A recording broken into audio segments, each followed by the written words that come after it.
நீதிமொழிகள் 11ஆம் அதிகாரம். கள்ளத்தராசு கர்த்தருக்கு அருவருப்பானது, சுமுத்திரையான நிறைக்கல்லோ அவருக்கு பிரியம். அகந்தை வந்தால் லச்சையும் வரும். தாழ்ந்த சிந்தையுள்ளவர்களிடத்தில் ஞானம் உண்டு. செம்மையானவர்களுடைய உத்தமம் அவர்களை நடத்தும். துரோகிகளின் மாறுபாடோ அவர்களை பாழாக்கும். கோபாக்கினை நாளில் ஐஸ்வர்யம் உதவாது, நீதியோ மரணத்துக்கு தப்புவிக்கும். உத்தமனுடைய நீதி அவன் வழியை செம்மைப்படுத்தும். துன்மார்க்கனோ தன் துன்மார்க்கத்தினால் விழுவான். செம்மையானவர்களுடைய நீதி அவர்களை தப்புவிக்கும். துரோகிகளோ தங்கள் தீவினையிலே பிடிபடுவார்கள். துன்மார்க்கன் மரிக்கும் போது அவன் நம்பிக்கை அழியும். அக்கிரமக்காரனின் அபேட்சை கெட்டுப்போம். நீதிமான் இக்கட்டினின்று விடுவிக்கப்படுவான். அவன் இருந்த இடத்திலே துன்மார்க்கன் வருவான். மாயக்காரன் தனக்கு அடுத்தவனை வாயினால் கெடுக்கிறான். நீதிமானோ அறிவினால் தப்புகிறான். நீதிமான்கள் நன்றாயிருந்தால் பட்டணம் களிகூரும். துன்மார்க்கர் அழிந்தால் கம்பீரம் உண்டாகும். செம்மையானவர்களுடைய ஆசீர்வாதத்தினால் பட்டணம் நிலை பெற்றோங்கும். துன்மார்க்கருடைய வாயினால் அது இடிந்து விழும். மதிகெட்டவன் பிறனை அவமதிக்கிறான். புத்திமானோ தன் வாயை அடக்கிக் கொண்டிருக்கிறான். புறங்கோரி திரிகிறவன் இரகசியத்தை வெளிப்படுத்துகிறான். ஆவியில் உண்மையுள்ளவனோ காரியத்தை அடக்குகிறான். ஆலோசனையில்லாத இடத்தில் ஜனங்கள் விழுந்து போவார்கள். அநேக ஆலோசனைக்காரர் உண்டானால் சுகம் உண்டாகும். அந்நியனுக்காக பிணைக்கப்படுகிறவன் வெகு பாடுபடுவான். பிணைப்படுவதை வெறுப்பவன் சுகமாயிருப்பான். நல்லொழுக்கமுள்ள ஸ்திரீ மானத்தை காப்பாள். பராக்கிரமசாலிகள் ஐஸ்வர்யத்தை காப்பார்கள். தயையுள்ள மனுஷன் தன் ஆத்துமாவுக்கு நன்மை செய்து கொள்கிறான். கடூரனோ தன் உடலை அளக்களிக்கிறான். துன்மார்க்கன் விருதா வேலையை செய்கிறான். நீதியை விதைக்கிறவனோ மெய் பலனை பெறுவான். நீதி ஜீவனுக்கு ஏதுவாகிறது போல் தீமையை பின்தொடர்கிறவன் மரணத்துக்கு ஏதுவாகிறான். மாறுபாடுள்ள இருதயமுடையவர்கள் கர்த்தருக்கு அருவருப்பானவர்கள். உத்தம மார்க்கத்தாரோ அவருக்கு பிரியமானவர்கள். கையோடே கை கோர்த்தாலும் துஷ்டன் தண்டனைக்கு தப்பான். நீதிமான்களுடைய சந்ததியோ விடுவிக்கப்படும்.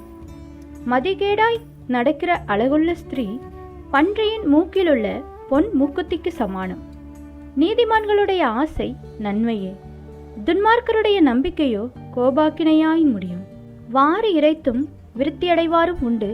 அதிகமாய் பிசினித்தனம் பண்ணியும் வறுமையடைவாரும் உண்டு. உதார குணமுள்ள ஆத்துமா செழிக்கும். எவன் தண்ணீர் பாய்ச்சுகிறானோ அவனுக்கு தண்ணீர் பாய்ச்சப்படும். தானியத்தை கட்டி வைக்கிறவனை ஜனங்கள் சபிப்பார்கள். விற்கிறவனுடைய தலையின் மேல் ஆசீர்வாதம் தங்கும். நன்மையை ஜாக்கிரதையுடன் தேடுகிறவன் தயையை பெறுவான். தீமையை தேடுகிறவனுக்கோ தீமையே வரும். தன் ஐஸ்வர்யத்தை நம்புகிறவன் விழுவான். நீதிமான்களோ துளிரை போல் தலைப்பார்கள்.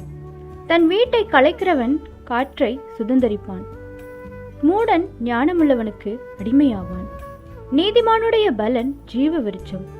ஆத்துமாக்களை ஆதாயப்படுத்திக் கொள்ளுகிறவன் ஞானமுள்ளவன். இதோ நீதிமானுக்கு பூமியில் சரி கட்டப்படுமே, துன்மார்க்கனுக்கும் பாவிக்கும் எத்தனை அதிகம். ஆமேன். நீதிமொழிகள் 12ஆம் அதிகாரம். புத்திமதிகளை விரும்புகிறவன் அறிவை விரும்புகிறான். கடிந்து கொள்ளுதலை வெறுக்கிறவனோ மிருக குணமுள்ளவன். நல்லவன் கர்த்தரிடத்தில் தயை பெறுவான். துர்ச்சிந்தனைகளுள்ள மனுஷனை அவர் ஆக்கினைக்குட்படுத்துவார். துன்மார்க்கத்தினால் மனுஷன் நிலைவரப்படான். நீதிமான்களுடைய வேரோ அசையாது. குணசாலியான ஸ்திரீ தன் புருஷனுக்கு கிரீடமாயிருக்கிறாள். லச்சை உண்டு பண்ணுகிறவளோ அவனுக்கு எழும்புருக்கியாயிருக்கிறாள். நீதிமான்களுடைய நினைவுகள் நியாயமானவைகள். துன்மார்க்கருடைய ஆலோசனைகளோ சூதானவைகள். துன்மார்க்கரின் வார்த்தைகள் இரத்தஞ்சிந்த பதிவிருப்பதை பற்றியது. உத்தமர்களுடைய வாயோ அவர்களை தப்புவிக்கும்.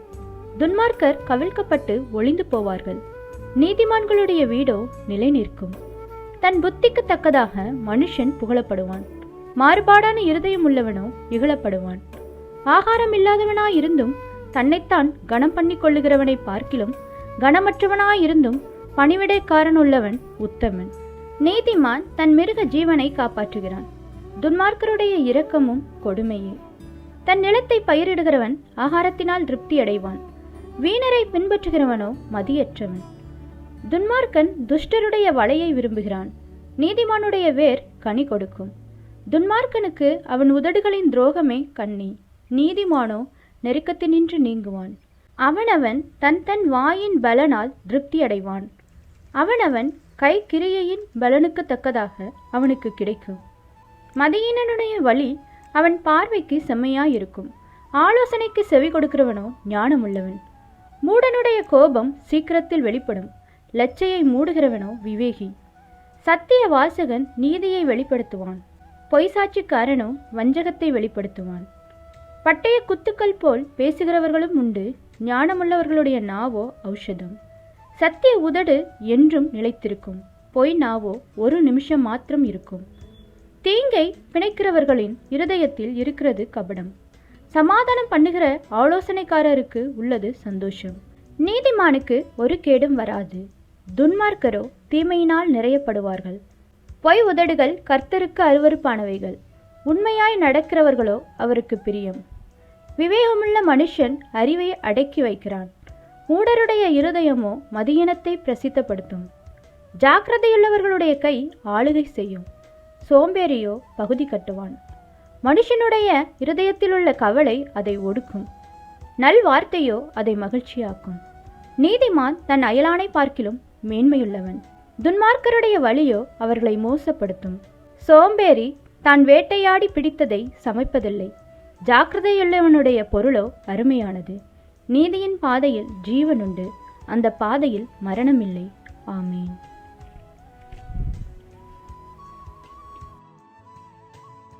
நீதிமொழிகள் 13ஆம் அதிகாரம். ஞானமுள்ள மகன் தகப்பனுடைய போதகத்தை கேட்கிறான். பரியாசக்காரனோ கடிந்து கொள்ளுதலுக்கு செவிகொடான். மனுஷன் தன் வாயின் பலனால் நன்மையை புசிப்பான். துரோகிகளின் ஆத்துமாவோ கொடுமையை புசிக்கும். தன் வாயை காக்கிறவன் தன் பிராணனை காக்கிறான். தன் உதடுகளை விரிவாய் திறக்கிறவனோ கலக்கமடைவான். சோம்பேறியுடைய ஆத்துமா விரும்பியும் ஒன்றும் பெறாது. ஜாக்கிரதையுள்ளவர்களுடைய ஆத்துமாவோ புஷ்டியாகும். நீதிமான் பொய் பேச்சை வெறுக்கிறான். துன்மார்க்கனோ வெட்கமும் லச்சையும் உண்டாக்குகிறான். நீதி உத்தம மார்க்கத்தானை தற்காக்கும். துன்மார்க்கமோ பாவியை கவிழ்த்து போடும். ஒன்றுமில்லாதிருக்க தன்னை செல்வனாக பாராட்டுகிறவனும் உண்டு. மிகுந்த செல்வம் இருக்க தன்னை தரித்திரனாக பாராட்டுகிறவனும் உண்டு. மனுஷனுடைய ஐஸ்வர்யம் அவன் பிராணனை மீட்கும். தரித்திரனோ மிரட்டுதலை கேளாதிருக்கிறான். நீதிமான்களின் வெளிச்சம் சந்தோஷிப்பிக்கும். துன்மார்க்கரின் தீபமோ அணைந்து போம். அகந்தையினால் மாத்திரம் வாது பிறக்கும். ஆலோசனையை கேட்கிறவர்களிடத்திலோ ஞானம் உண்டு. வஞ்சனையால் தேடின பொருள் குறைந்து போம். கைப்பாடாய் சேர்க்கிறவனோ விருத்தியடைவான். நெடுங்காலமாய் காத்திருத்தல் இருதயத்தை இளைக்க பண்ணும். விரும்பினது வரும்போதோ ஜீவ விருட்சம் போல் இருக்கும். திருவசனத்தை அவமதிக்கிறவன் நாசமடைவான். கற்பனைக்கு பயப்படுகிறவனோ பலனடைவான். ஞானவான்களுடைய போதகம் ஜீவ ஊற்று. அதனால் மரண கண்ணுகளுக்கு தப்பலாம். நற்புத்தி தயையை உண்டாக்கும். துரோகிகளுடைய வழியோ கரடு முரடானது. விவேகியானவன் அறிவோடு நடந்து கொள்ளுகிறான். மூடனோ தன் மூடத்தனத்தை வெளிப்படுத்துகிறான். துரோகமுள்ள தூதன் தீதிலே விழுவான். உண்மையுள்ள ஸ்தானாதிபதியோ ஔஷதம். புத்திமதிகளை தள்ளுகிறவன் தரித்திரத்தையும் லச்சையையும் அடைவான். கடிந்து கொள்ளுதலை கவனித்து நடக்கிறவனோ கனமடைவான். வாஞ்சை நிறைவேறுவது ஆத்துமாவுக்கு இனிது. தீமையை விட்டு விலகுவது மூடருக்கு அருவருப்பு. ஞானிகளோடே சஞ்சரிக்கிறவன் ஞானமடைவான். மூடருக்கு தோழனோ நாசமடைவான். பாவிகளை தீவினை தொடரும். நீதிமான்களுக்கோ நன்மை பலனாக வரும். நல்லவன் தன் பிள்ளைகளின் பிள்ளைகளுக்கு சுதந்திரம் வைத்து போகிறான். பாவியின் ஆஸ்தியோ நீதிமானுக்காக சேர்த்து வைக்கப்படும். ஏழைகளின் வயல் மிகுதியான ஆகாரத்தை விளைவிக்கும். நியாயம் கிடையாமல் கெட்டுப்போகிறவர்களும் உண்டு. பிரம்பை கையாடாதவன் தன் மகனை பகைக்கிறான். அவன் மேல் அன்பாய் இருக்கிறவனோ அவனை ஏற்கனவே தண்டிக்கிறான். நீதிமான் தனக்கு திருப்தியாக புசிக்கிறான். துன்மார்க்கருடைய வயிறோ பசித்திருக்கும். ஆமேன். நீதிமொழிகள் 14ஆம் அதிகாரம். புத்தியுள்ள ஸ்திரீ தன் வீட்டை கட்டுகிறாள். புத்தியில்லாத ஸ்திரீயோ தன் கையினால் அதை இடித்து போடுகிறாள். நிதானமாய் நடக்கிறவன் கர்த்தருக்கு பயப்படுகிறான். தன் வழிகளில் தாறுமாறானவனோ அவரை அலட்சியம் பண்ணுகிறான். மூடன் வாயிலே அவன் அகந்தைக்கேற்ற மிளாறு உண்டு. ஞானவான்களின் உதடுகளோ அவர்களை காப்பாற்றும். எருதுகள் இல்லாத இடத்தில் களஞ்சியம் வெறுமையாயிருக்கும். காளைகளின் பலத்தினாலோ மிகுந்த வரத்துண்டு. மெய்சாட்சிக்காரன் பொய் சொல்லான், பொய்சாட்சிக்காரனோ பொய்களை ஊதுகிறான். பரியாசக்காரன் ஞானத்தை தேடியும் கண்டுபிடியான், புத்தியுள்ளவனுக்கோ அறிவு லேசாய் வரும்.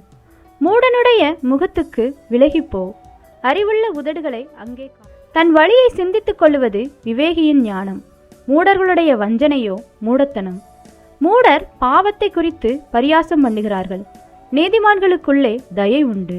இருதயத்தின் கசப்பு இருதயத்திற்கே தெரியும், அதன் மகிழ்ச்சிக்கு அந்நியன் உடந்தையாகான். துன்மார்க்கனுடைய வீடு அழியும், செம்மையானவனுடைய கூடாரமோ செழிக்கும். மனுஷனுக்கு செம்மையாய் தோன்றுகிற வழி உண்டு, அதன் முடிவோ மரண வழிகள். நகைப்பிலும் மனதுக்கு துக்கமுண்டு, அந்த மகிழ்ச்சியின் முடிவு சஞ்சலம். பின்வாங்கும் இருதயமுள்ளவன் தன் வழிகளிலேயும், நல்ல மனுஷனோ தன்னிலை தானும் திருப்தி அடைவான். பேதையானவன் எந்த வார்த்தையையும் நம்புவான், விவேகியோ தன் நடையின் மேல் கவனமாயிருப்பான். ஞானமுள்ளவன் பயந்து தீமைக்கு விலகுகிறான், மதியீனனோ மூர்க்கங்கொண்டு துணிகரமாயிருக்கிறான். முற்கோபி மதிகேட்டைச் செய்வான், துர்ச்சிந்தனைக்காரன் வெறுக்கப்படுவான். பேதையர் புத்தியீனத்தை சுதந்திரிக்கிறார்கள், விவேகிகளோ அறிவினால் முடிசூட்டப்படுகிறார்கள். தீயோர் நல்லோருக்கு முன்பாகவும், துன்மார்க்கர் நீதிமான்களுடைய வாசற்படிகளிலும் குனிவதுண்டு. தரித்திரன் தனக்கடுத்தவனாலும் பகைக்கப்படுகிறான், ஐஸ்வர்யவானுக்கோ அநேக சிநேகம் உண்டு. பிறனை அவமதிக்கிறவன் பாவம் செய்கிறான், தரித்திரனுக்கு இறங்குகிறவனோ பாக்கியமடைவான். தீமையை யோசிக்கிறவர்கள் தவறுகிறார்கள் அல்லவோ, நன்மையை யோசிக்கிறவர்களுக்கோ கிருபையும் சத்தியமும் உண்டு. சகல பிரயாசத்திலும் பிரயோஜனம் உண்டு, உதடுகளின் பேச்சோ வறுமையை மாத்திரம் தரும். ஞானிகளுக்கு முடி அவர்கள் செல்வம், மூடரின் மதியினம் மூடத்தனமே. மெய் சாட்சி சொல்லுகிறவன் உயிர்களை இரட்சிக்கிறான், வஞ்சனைக்காரனோ பொய்களை ஊதுகிறான். கர்த்தருக்கு பயப்படுகிறவனுக்கு திட நம்பிக்கை உண்டு, அவன் பிள்ளைகளுக்கு அடைக்கலம் கிடைக்கும். கர்த்தருக்கு பயப்படுதல் ஜீவ ஊற்று, அதனால் மரண கண்ணிகளுக்கு தப்பலாம். ஜனத்திரட்சி ராஜாவின் மகிமை, ஜன குறைவு தலைவனின் முறிவு. நீடிய சாந்தமுள்ளவன் மகா புத்திமான், முற்கோபியோ புத்தியீனத்தை விளங்க பண்ணுகிறான். சொஸ்த மனம் உடலுக்கு ஜீவன், பொறாமையோ எலும்புருக்கி. தரித்திரனை ஒடுக்குகிறவன் அவனை உண்டாக்கினவரை நிந்திக்கிறான், தரித்திரனுக்கு தயை செய்கிறவனோ அவரை கனம் பண்ணுகிறான். துன்மார்க்கன் தன் தீமையிலே வாரிக்கொள்ளப்படுவான், நீதிமானோ தன் மரணத்திலே நம்பிக்கையுள்ளவன். புத்திமானுடைய இருதயத்தில் ஞானம் தங்கும், மதியினரிடத்தில் உள்ளதோ வெளிப்படும். நீதி ஜனத்தை உயர்த்தும், பாவமோ எந்த ஜனத்துக்கும் இகழ்ச்சி. ராஜாவின் தயை விவேகமுள்ள பணிவிடைக்காரன் மேல் இருக்கும், அவனுடைய கோபமோ லச்சையுண்டாக்குகிறவன் மேல் இருக்கும். ஆமேன்.